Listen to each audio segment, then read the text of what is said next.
The house sat quietly on North Beverly Drive, nestled in the upper hills of Beverly Hills, private, shaded, and utterly cinematic.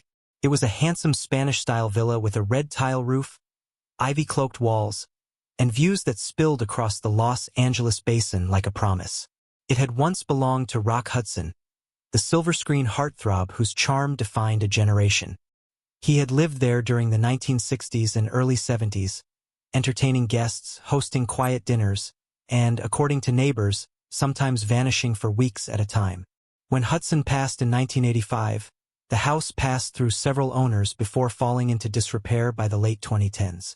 It was during the pandemic lull of 2021 that an unassuming couple, Eli and Vanessa Ridley, bought the property at a reduced price, hoping to restore it and flip it for a profit. They were in their mid-30s. Eli worked in post-production, and Vanessa ran a vintage homeware store on Melrose. The house had what realtors call a pulse. You could feel it stepping through the arched doorway. The original tile floors were intact, the grand fireplace still bore burn marks, and in the upstairs master suite, the scent of something powdery and old like aged cologne still lingered in the air. They didn't believe in ghosts, at least not until the third week. It started with the mirrors. Vanessa had installed a 1940s vanity in the hallway, not far from the front door. She swore she saw a man in the reflection one night, tall, lean, with slicked back hair. He stood behind her for only a moment, wearing a dark blazer and tie. When she turned around, no one was there. Eli dismissed it as sleep deprivation. They were, after all, deep in renovation. Stripped wallpaper, old insulation, bad wiring. But then came the stereo. The house still had a built-in analog sound system from the 60s, panel controls embedded in the wall, brass knobs, dusty speakers. Eli never got it working. Yet one night at 2:37 a.m., music played from the living room. A vinyl crackle, then something soft and jazzy. Julie London, Mel Torme. The system had no power running to it. No one could explain it. Vanessa began to find cigarette butts in the upstairs sink. Unfiltered Camels, always fresh, as if someone had put them there minutes before. She didn't smoke. Neither did Eli. They brought in an electrician, then a plumber. Nothing explained the cold drafts in the main hallway, or why the phone line clicked exactly at 9:47 every night, same time, same static pattern, even though they'd gone completely mobile. The guest room had once been Rock's office. According to old floor plans they uncovered, it still had the built-in bookshelves, and behind one panel, Eli discovered a locked drawer with a tarnished silver key left inside. Inside were photographs, black and white, intimate, never published. A man beside Rock on a chaise lounge. Beach scenes. A kiss caught by a friend's camera. Private life captured in a time that punished such openness. After that, things worsened. They hosted a friend from New York, Eli's former college roommate, Max, who stayed in the guest room for one night. The next morning, Max looked shaken and pale. He said he woke at 3:15 a.m. to the sound of someone crying. Not a woman. A man, sobbing from the closet. He packed and left before breakfast. That same night, Vanessa dreamt of a man choking in bed, mouth open, tears running down his face, gasping for someone named Lee. She awoke breathless, as if suffocating. Curious, Eli dove into research. He contacted a man named Cliff Young, a retired reporter who had interviewed Hudson in the 1970s. Over coffee in Silver Lake, Cliff confessed that Rock had been lonely in those final years at the house. There were parties, sure, but inside he was terrified, of being found out, of being alone, and then of being sick. He never wanted to die in that house. I remember he said that once, very clearly, not here. I want to leave something beautiful, not haunted. When Vanessa returned home that evening, she found the record player, one they had never plugged in, playing a single from 1959. It was Young at Heart. The record had belonged to Rock. She'd bought it for display only, never played it. The dog next door had stopped coming near the fence line. Neighbors whispered, too. An older woman across the street claimed she saw Rock or someone who looked like him staring from the upstairs window on more than one occasion. She didn't believe in ghosts, but she said his silhouette was unmistakable. They debated selling. The market was hot. They'd done most of the renovations. but something kept them anchored. Not fear, something like empathy. As if the house was asking not to be abandoned again. Vanessa made a decision. One afternoon, she set out a framed photo of Rock and one of the unnamed men from the drawer on the mantel. She lit a single candle and sat in silence. Then she spoke aloud. "You are remembered. You're safe. This home is yours as long as we're here." That night, the crying stopped. The mirror man never returned. The music ceased. Only silence and the soft scent of cologne now drifted through the master suite. They still live there, quietly. Vanessa swears the energy changed, lighter, almost grateful. A friend who visited recently said it best, "This house feels watched over.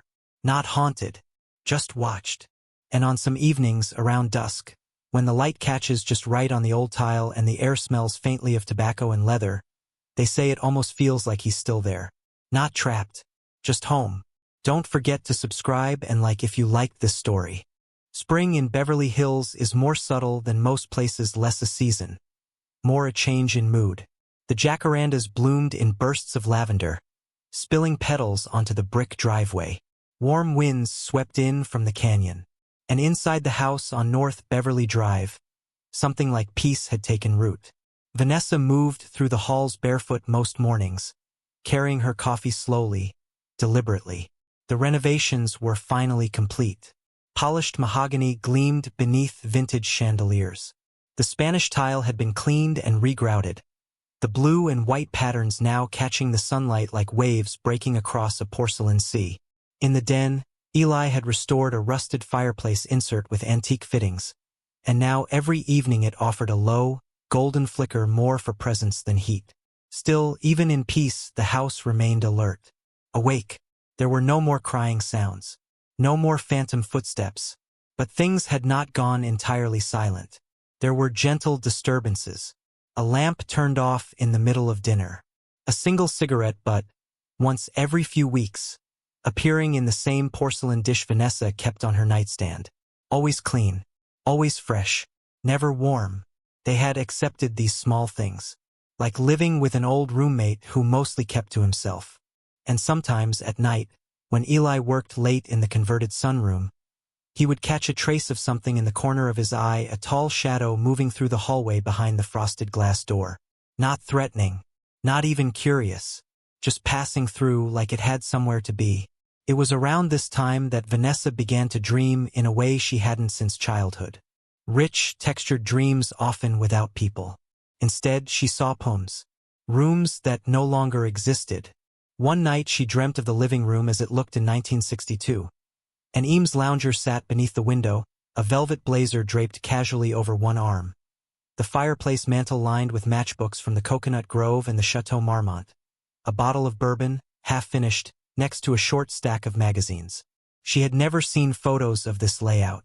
And yet, every detail was crisp: the sunlight through old blinds, the hiss of a distant radio. When she told Eli, he didn't laugh. "I think the house remembers," he said. There was one place they hadn't touched since moving in. The upstairs hall closet. Not out of fear, just neglect. It was narrow, hidden behind an original door with a sticky latch and no knob. It always stuck halfway when opened. Behind it, rows of jackets and forgotten paint cans. But during a particularly humid morning in late May, Vanessa found the door wide open. Inside, someone had moved things. The shelf was cleared. In its place sat a single object, an old leather-bound datebook. The kind used in the 60s, with gold leaf page edges and a brass clasp that had long since rusted shut. No dust on it. No scent of mildew. The pages were blank, save for one July 3rd. Written in a slanted hand were 4 words. "Dinner with Lee, 8 p.m. Vanessa stood in the hallway for what felt like minutes. The house suddenly still, as if waiting. When Eli got home that evening, she showed it to him. He turned it over in his hands with reverence. "He wasn't hiding," he said softly, almost to himself. He was holding on. They placed the book back in the closet, this time on a small wooden stand. And from that night forward, the closet door never opened on its own again. By summer, word had spread. Old Hollywood types, aging photographers, former publicists, Men and women with long memories began calling Vanessa's store, subtly asking if they might drop something off. They never said what they meant, but she knew. One day, an envelope arrived in the mail, no return address. Inside was a photo of Rock on the lawn, shirtless, laughing, holding a garden hose. Beside him was the same man from the secret drawer, wet-haired, grinning with eyes closed. On the back, written in pencil, Palm Springs, 64. They framed it, and then came Mrs. Alcott. She arrived on a Wednesday morning, unannounced, dressed in a pale pink jacket, her eyes obscured by large tortoiseshell glasses. She introduced herself as a neighbor from a few decades back. Her voice was slow, carefully measured, like someone choosing not to break something fragile. "I hope you don't mind," she said, standing at the threshold with a box in her arms. "I held onto these for longer than I should have." Inside were letters handwritten, some barely legible, folded into envelopes with faded stamps. She said she used to intercept them, that Rock had a private arrangement with her. She kept the most personal ones hidden after his death, afraid they'd be lost to the tabloids. "He never got to read the last few," she said, resting a thin hand on the box. "I thought maybe now would be all right." Vanessa took the box and set it inside the living room. The air turned faintly cooler. Not cold, just aware. Eli swore later that he heard a quiet exhale as Mrs. Alcott walked back to her car. By mid-June, a strange thing began to happen. They began losing time. Not full hours. Minutes. Moments. Vanessa would walk into the kitchen and find a teacup she hadn't used since the previous week, freshly rinsed in the sink. Eli would find himself standing in front of a bookshelf without remembering why, a book already open in his hands. But the most disconcerting were the doors. The door to the pantry, for instance, began sticking in a new place about 6 inches deeper than the wall should have allowed. When they measured it, they found a slight alcove that didn't exist on the floor plans. Behind it, a wall panel made of old pine, different from the rest of the kitchen. When Eli removed it, he uncovered a sealed service window. Behind the window, a small room only 6 feet wide with faded wallpaper and a rusted chair rail, covered in dust. No one had mentioned it during escrow. Not the inspector. Not the contractors. It had no entrance. And yet, at night, Vanessa sometimes heard a low murmur behind that wall. Not voices. Music. Familiar melodies. Young at heart. Smoke Gets in Your Eyes. Played slowly as if by hand. They didn't tell anyone about the small hidden room. Not yet. It felt intrusive somehow, like discovering someone's diary and choosing to keep it shut. Eli patched the wall carefully, sealing the panel without nails or plaster, just enough to keep the dust from drifting into the pantry. He didn't want to erase it, only acknowledge it. "Some things," he told Vanessa, "aren't supposed to be opened like that. Not by us." Still, at night, the house breathed differently. It exhaled memories, now soft drafts of stale cologne, hints of tobacco and gin, the scent of old velvet trapped in sun-warmed corners. The house wasn't haunted in the Hollywood sense. There were no screams in the dark, no blood running down the walls, just presence, layers, echoes, and they began to notice how the house responded to emotion. When they argued once, briefly, about finances, the hall mirror fogged over as if someone had leaned close inside. A single bulb in the library flickered with a weak, irritated pulse. When they made up, laughing about something absurd over a bottle of wine, the needle on the old turntable lifted itself and dropped back down in perfect time, playing a scratchy but clear track of Misty. It wasn't coincidence anymore. It wasn't their imaginations. They were being accompanied. The entrance to the basement had been blocked when they moved in. A cracked wooden door in the laundry room that opened only to reveal crumbling brick. The previous owner had written it off as structural filler, a reinforcement from a remodel in the late 80s. But one morning, a sound like a low knock echoed from behind that wall. 3 short raps. Then silence. Vanessa pressed her ear to it and waited. Nothing. Later that week, Eli hired a structural engineer to examine the space just in case. The man, a gruff Armenian with 40 years of experience, knocked, measured, and returned 2 hours later with a puzzled look on his face. "There's void behind this," he said. "At least 5 feet deep, running the length of the house. Probably old servant quarters or storage. But the plans are wrong," he interrupted. "You got a second foundation under here, older than the rest. Took 2 days to open the wall. Behind it was a narrow corridor, tiled in black and white checkerboard, leading to a small room with no windows. The air inside was heavy, undisturbed. A single sconce on the wall brass, oxidized green, hung like a limp arm. There was a chair in the corner, broken at one leg, and on the opposite wall, scrawled in pencil, were names. Dozens of them, first names only, written by hand, uneven and faded. And one name, clearer than the rest, circled over and over again. Lee. They stood there for a long time. Vanessa's voice broke the silence. This is where he went when he didn't want anyone to see him. They didn't clean the space. They didn't touch the walls. Eli placed a small standing lamp just outside the opening and left it on low, casting a soft yellow cone into the room, like a spotlight that no one asked for but maybe always needed. And that night, for the first time, Vanessa cried without knowing why. Word continued to travel, in quiet whispers through narrow social channels. By August, people began calling the landline an old rotary phone they'd connected as a joke, mostly for aesthetics. It had a tinny ring that echoed like an echo from 1959. Most callers were polite, gentle. "I don't mean to intrude, but I knew Raymond," one voice said, using Rock's birth name. Another, "He used to have me pick up his dry cleaning. Just wanted to hear what the house sounds like now." Some asked if they could visit. Others simply left stories, recorded like confessions. One man, his voice hoarse with age, said he used to swim in the pool out back during the discreet hours, after midnight. "He was kind to me, never once made me feel like a secret."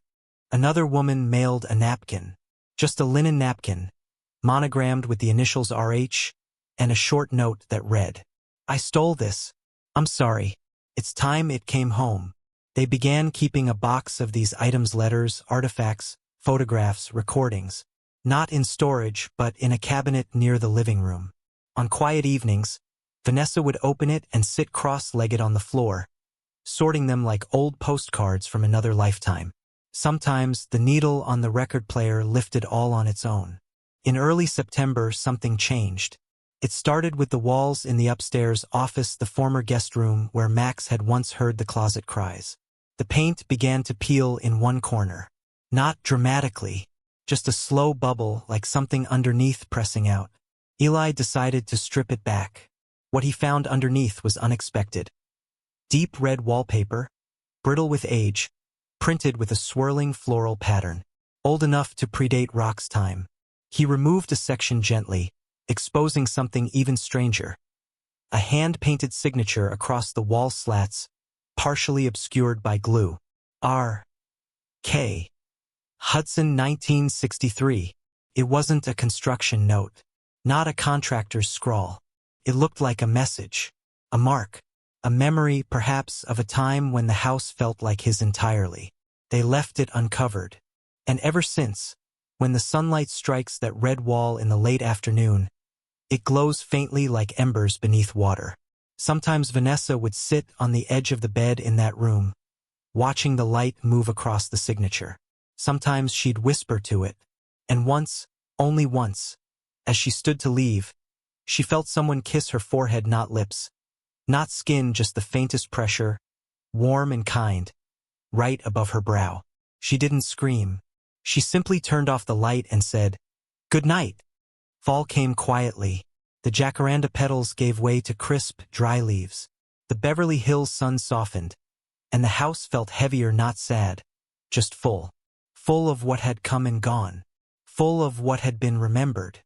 They didn't hold seances. There were no priests, no psychics, no rituals. Just a couple living in an old house with layers of love and silence beneath the paint. They learned to speak softly in certain rooms, to open the windows before sunset, to play music at the right times, always vinyl, always slow. One night, after a small gathering of friends, most of them strangers who'd once known someone that once knew Rock, Vanessa stood by the pool, barefoot on the cold concrete. The light from the kitchen glowed behind her. The air smelled like jasmine and chlorine. Across the water, near the old diving board, a figure stood. Not clear, not solid, but present, tall, hands in pockets, face calm, watching her. She didn't move, didn't speak, just nodded. And in the silence that followed, she understood something deeply. The house wasn't haunted by grief. It was held by it, protected, and now it was ready to breathe on its own. The figure vanished as gently as it had appeared. No drama, no wind, no sound, just peace. In time, the lights stopped flickering. The cigarette butts never returned. The music played only when someone turned it on.